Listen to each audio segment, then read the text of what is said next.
Se o Brasil fosse uma monarquia, as coisas estariam melhores, não estariam? Nós convidamos aqui o deputado Luiz Felipe de Orleans e Bragança, que você sabe, Orleans e Bragança é a dinastia de Dom Pedro I, Dom Pedro II. Ele pertence ao PSL de São Paulo, é deputado federal, gentilmente nos atendendo. Deputado, muito obrigado pela sua gentileza, pela participação aqui no Jornal da Record News. Muito obrigado por me recebendo.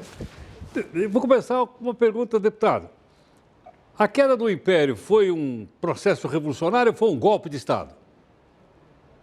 Foi um golpe de Estado, não houve apoio popular nenhum, foi uma pequena elite que concentrou poder ali, conseguiu convencer os outros a seguirem. Houve bastante discussão se havia legitimidade desse sistema, houve uma guerra civil, milhares de pessoas morreram logo na sequência.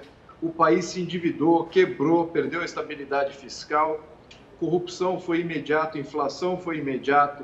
Passamos aí mais de 3 anos, saímos de um modelo estável e logo na sequência, estou falando de questão de dias, tínhamos aí o caos, inflação, desequilíbrio fiscal, dívida externa e aí já o prelúdio do que viria para os próximos 30 anos, que é as oligarquias tomando conta do sistema político. Então, foi isso aí que resultou do golpe de 1889.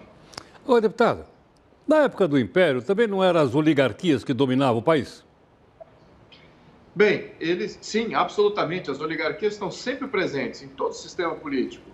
Mas o que existia durante o Império é que existia ao menos um poder que moderava e que limitava os abusos. E é exatamente isso que a gente perdeu. Basicamente é um gestor do bom senso. Nós perdemos essa quilha mestre, que é uma quilha vinculada à família brasileira. É uma quilha social, muito em sintonia com a sociedade brasileira. Quando há excessos, esse poder moderador era usado. Agora, nós não temos mais esse poder moderador. Então, agora, você não tem mais nenhum defensor do bom senso no sistema republicano. Deputado, ainda voltando um pouco para o Império. Mas ele carregou a pecha de um império escravista. O Brasil foi o último país da América a libertar os escravos. Absolutamente. Correto ou não? Correto, absolutamente. É uma afirmação correta. No entanto, vamos entender, o processo de você abolir a escravatura, apesar que a família imperial, desde o início do Brasil Império, ela já era abolicionista. Então aí pergunta-se, então por que ela não aboliu? Porque ela não tinha o poder absoluto, não era uma monarquia absolutista, que com a caneta definia tudo. E a propriedade também não era 100% mais da família. Agora o Brasil pertencia a uma Constituição de 1824, que limitava também o poder do monarca. Então os poderes eram de fato limitados. É isso que é a mágica do sistema de Estado de Direito. Nós tínhamos um Estado de Direito mais equilibrado. Agora, no sistema republicano, perdemos uma série de freios contra os poderes e os poderes continuam se degladiando. Não há um gestor aí, como eu mencionei, o gestor do bom senso. Então, os poderes acabam sempre se testando, estão sempre se testando. Se o executivo interfere no legislativo, se o legislativo interfere no judiciário, o judiciário interfere em todos os poderes. Não temos aí o controlador de abusos.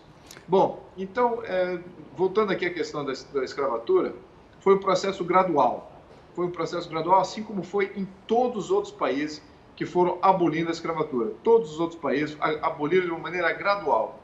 E o Brasil, por a família não ter o poder absoluto, não conseguiu implementar o abolicionismo logo de início.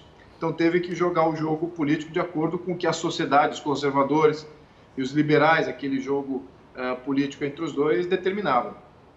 Deputado, nós já tivemos um plebiscito aí perguntando se queríamos uma república ou monarquia. E as pessoas optaram pela república presidencialista. Sim. Houve uma influência da Rede Globo muito grande nesse último mês, antes do plebiscito.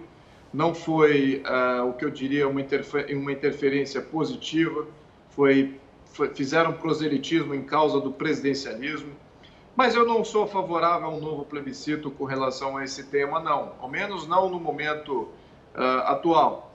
Nós temos aí a questão monárquica do Brasil, é mais uma movimentação social, é um resgate histórico, é um resgate de cidadania, muito acima de qualquer propositura política de mudança de regime. Isso vem só depois. Mas a sociedade precisa estar muito mais bem preparada em termos de consciência. E hoje acho que temos uma consciência muito maior com relação à nossa história, à nossa cidadania, aquilo que faz do país um país muito belo, com uma história muito bonita, e o cidadão brasileiro como uma entidade muito especial a ser promovida no mundo. Então, quando um número maior de brasileiros se sentirem assim, e no momento futuro, quem sabe, mas não agora. Tá bom. Deputado, muito grato, então, pela sua participação aqui no Jornal. Eu que agradeço. Muito obrigado por contar comigo. Muito obrigado. Deputado Luiz Felipe de Orleans e Bragança, do PSL de São Paulo. Como eu disse a você, ele é descendente da família imperial brasileira, né? E é até um motivo para a gente conhecer um pouquinho melhor a história do nosso país.